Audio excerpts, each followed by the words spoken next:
নমস্কার বন্ধুরা, ভিডিও করে আরো একটা ব্লগে শুভ শারদীয়ার শুভেচ্ছা। আমার ছেলে বেরিয়ে পড়েছে হাউসিং এর ঠাকুর দেখতে। আলোয় আলোয় চারিদিক আলোকিতময়। এই আলোর মাঝখানে সবাই আপনারা ভালো থাকবেন, সাবধানে পুজো কাটাবেন। আর আমার দেখা পুজোগুলোর কিছু মুহূর্ত আপনাদের সামনে তুলে ধরলাম।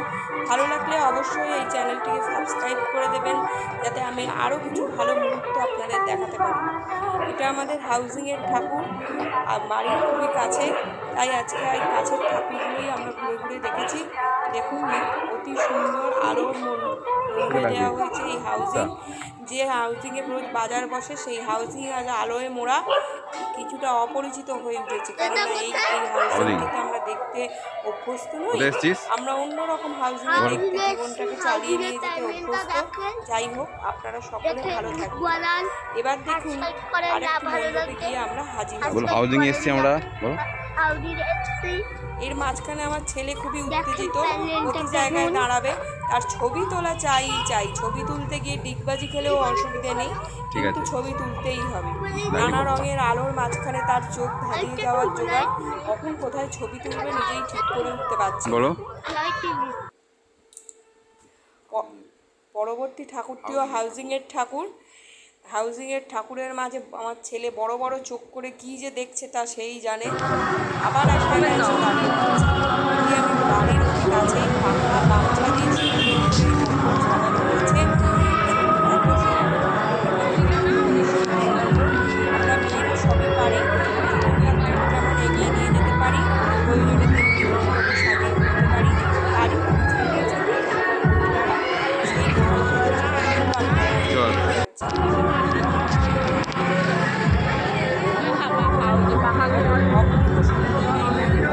আলো, পাখা, গামছা আর তালপাতাকে সুন্দর করে ডিজাইন করে করে এই মণ্ডপ হয়েছে।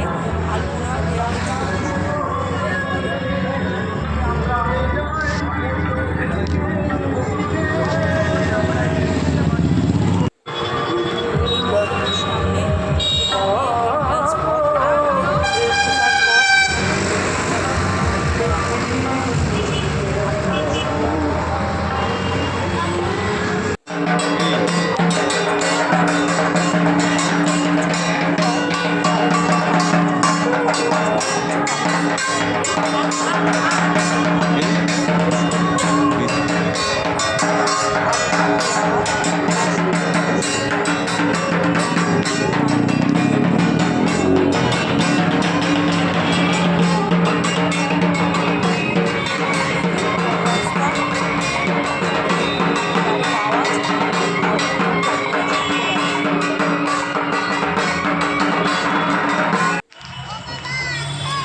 আমরা যাচ্ছিলাম ডাকবাংলোর উদ্দেশ্যে। রাস্তায় যেতে যেতে আমরা ওখানে নেমে পড়লাম সুন্দর এক মণ্ডপ থেকে।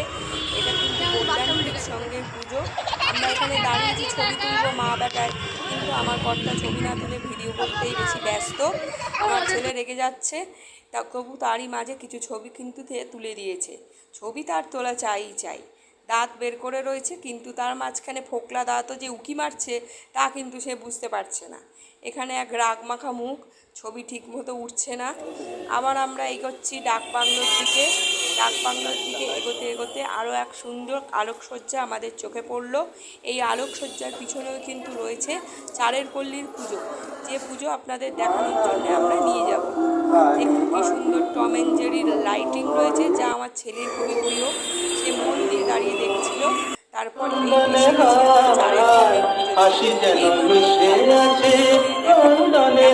অবশ্যই জানাবেন এবং আপনারাও সপরিবারে চলে আসবেন আমাদের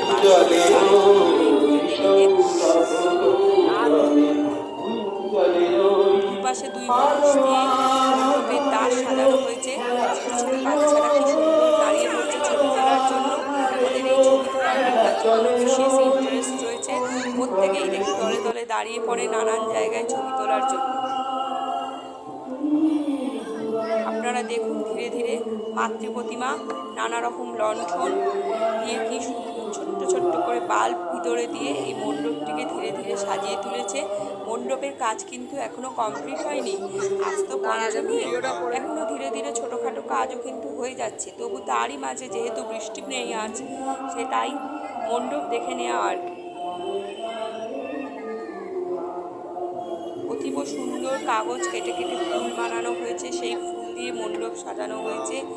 আর তারই মাঝে রয়েছে কাঁচ আর মায়ের ত্রিশূল দিয়ে সুন্দর করে সাজানো।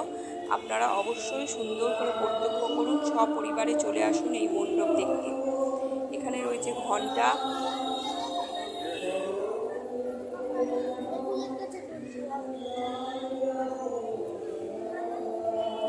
এখানে রয়েছে আগুনের শিখা।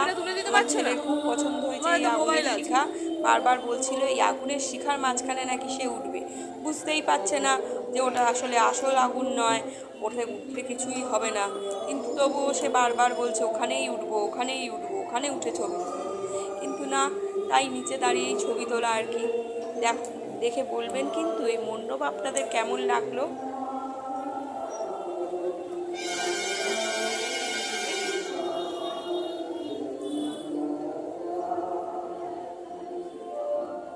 এখান দিয়ে ঢোকার পথ আর বেরোনোর পথ কিন্তু অন্যদিকে, কিন্তু আমরা এই পুজো দেখে কিন্তু আবার এই পথেই বেরিয়ে এসেছিলাম ছবি তোলার উদ্দেশ্যে।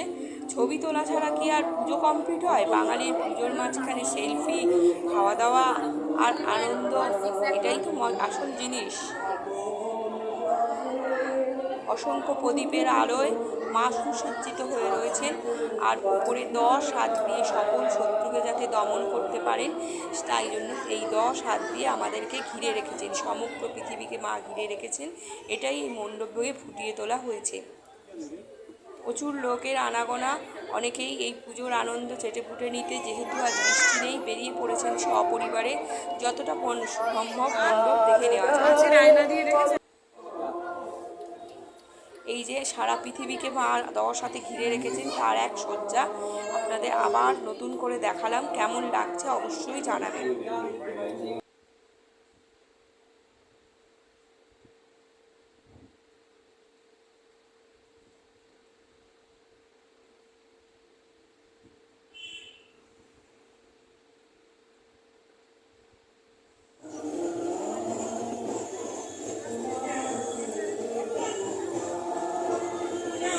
শিবের মাথায় জল ঢালা হচ্ছে, আর ওপরে রয়েছে মায়ের পাদুকা ঘুরছে।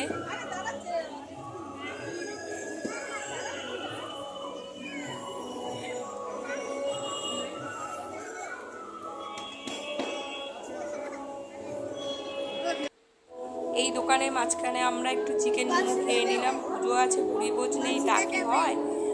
ঠিক। আর দোকানিরা সাজিয়ে পশা সাজিয়ে বসেছে, তাদেরও তো পেটে পেটে রুজি রুজি রয়েছে। আলোকসজ্জা রাস্তায় দিয়ে আমরা পরপর হেঁটে যাচ্ছি আরও একটি ঠাকুর দেখার উদ্দেশ্যে। এই ঠাকুরটি রাস্তার অনেক ভিতরে, তাই আমরা আস্তে আস্তে ধীরে ধীরে হেঁটে হেঁটে চলেছি আলোকসজ্জা দেখতে দেখতে।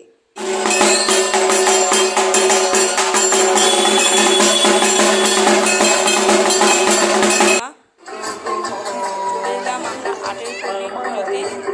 কেমন লাগলো অবশ্যই জানাবেন। এই গরুরের কাছে আমার ছেলে ছবি তুলতে খুবই ব্যতিব্যস্ত হয়ে পড়েছিল। সে গরুরের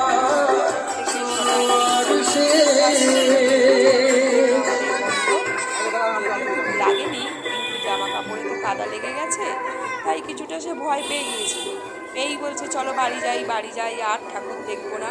তো কিছুক্ষণ পরে অবশ্য সে স্বাভাবিক হয়ে গিয়েছে, আবার ঘুরে ঘুরে আমাদের সঙ্গে ঠাকুর দেখার তার খুবই ইন্টারেস্ট।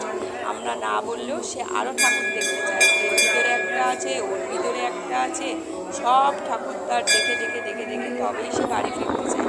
কিন্তু সব ঠাকুর কি একে একে দেখা সম্ভব? তাহলে তো রাত শেষ হয়ে যাবে। এই যে গরুটির পিঠে উঠতে চেষ্টা করেছিল, কিন্তু শেষে এখানেই ছবি। আটেরপল্লীর সুন্দর মণ্ডপ সজ্জা আপনাদের কেমন লাগলো অবশ্যই জানাবেন।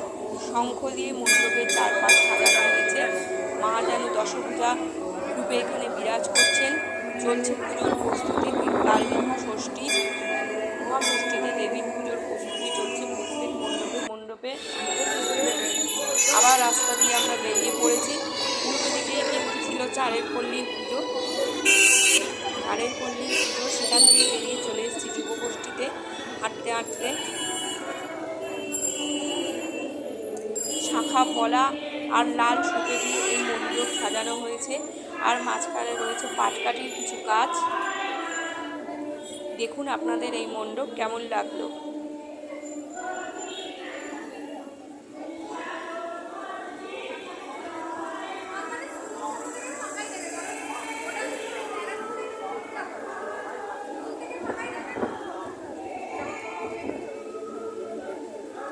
অনন্য সুন্দর এক মাতৃ প্রতিমা, যা মনকে আরও ভালো করে দেয়। এবং এই সুন্দর মণ্ডপ সজ্জা দেখে বারে বারে এই মণ্ডপে আপনার আসতে ইচ্ছা করবে। এত সুন্দর করে নিখুঁত শিল্পীর হাতের কাজ, মনের সকল মাধুর্য মিশিয়ে শিল্পী সাজিয়ে তুলেছেন মণ্ডপ।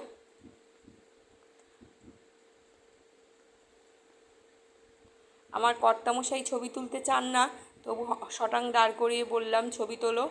এই যে আমরা তিনজনে সেলফি কিন্তু একটা হয়েই গেল। হরে কৃষ্ণ করছে আমার ছেলে মণ্ডপের সামনে দাঁড়িয়ে। আট পায়ে চলে এলাম আমরা আবার শেঠপুকুরে। শেঠপুকুর অ্যাথলেটিক্স ক্লাবের পুজো এটি। এই পুজো কিন্তু কৃষ্ণনগরের মাটির পুকুর দিয়ে সাজানো হয়েছে। দেখুন আপনাদের কেমন লাগলো এই পুজো। এই পুজোটি কিন্তু আমাদের দেখা শেষ পুজো আপাতত। এই পুজো দেখে আমরা ধীরে ধীরে বাড়ির দিকে এগোচ্ছিলাম এবং তার পথে যেটুকু পুজো পেয়েছি সেটুকু আমরা ক্যামেরাবন্দি করার চেষ্টা করছি। সুন্দর ছোটো ছোটো ভাঁড় দিয়ে ভিতরে মণ্ডপটিকে সাজিয়ে তোলা হয়েছে। আমাদের কিন্তু এই মণ্ডপটি খুব ভালো লেগেছে, ওই জন্য ধীরে ধীরে ধীরে মণ্ডপের প্রতিটি সজ্জা কিন্তু আমরা করতে পেরেছি। আমার ছেলে আমাকে মাঝে খুঁজে পাচ্ছে না, মা কোথায় গেছে। মা তারপর ভিডিও শেষে ছেলের সঙ্গে অবশ্যই দেখা করলো। দেখুন আপনাদের এই মণ্ডপ সজ্জা কেমন লাগলো অবশ্যই জানাবেন এবং সপরিবারে চলে আসবেন বারাসাতে এসে এই পুজো দেখার জন্য। এই মণ্ডপে কিন্তু বহু মানুষের ভিড়, যে যার মতো ক্যামেরা হাতে দাঁড়িয়ে পড়েছে সেলফি তুলতে। এই মাঝখানটা রয়েছে চায়ের ভাঁড়, বিভিন্ন কালারের রং দিয়ে এই চায়ের ভাঁড়গুলোকে এখানে ঝুলিয়ে দেওয়া হয়েছে, কিন্তু দেখে কেউ বোঝার উপায়ই নেই এগুলো চায়ের ভাঁড়। কেউ একজন বলছিল, সেটা শুনেই আমি বুঝলাম এটা চায়ের ভাঁড়। মায়ের নানা রূপের নাম লেখা রয়েছে এই প্রতিটা মাটির সরার মধ্যে, এক এক করে ওপর অবধি প্রতিটা রূপের নাম রয়েছে।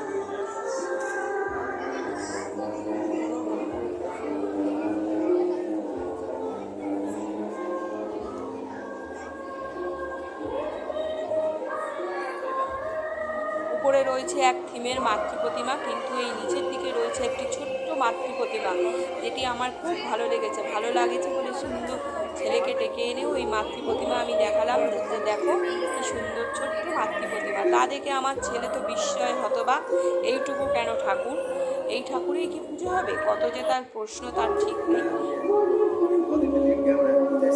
উপরে সুন্দর বাঁশের চেঁচাড়ি দিয়ে মুখে দিয়ে ঝুলিয়ে ঝুলিয়ে ডিজাইন করা হয়েছে।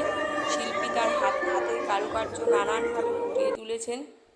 তারই মাঝে আমরা কিছুটা সেলফিও তুলে নিলাম।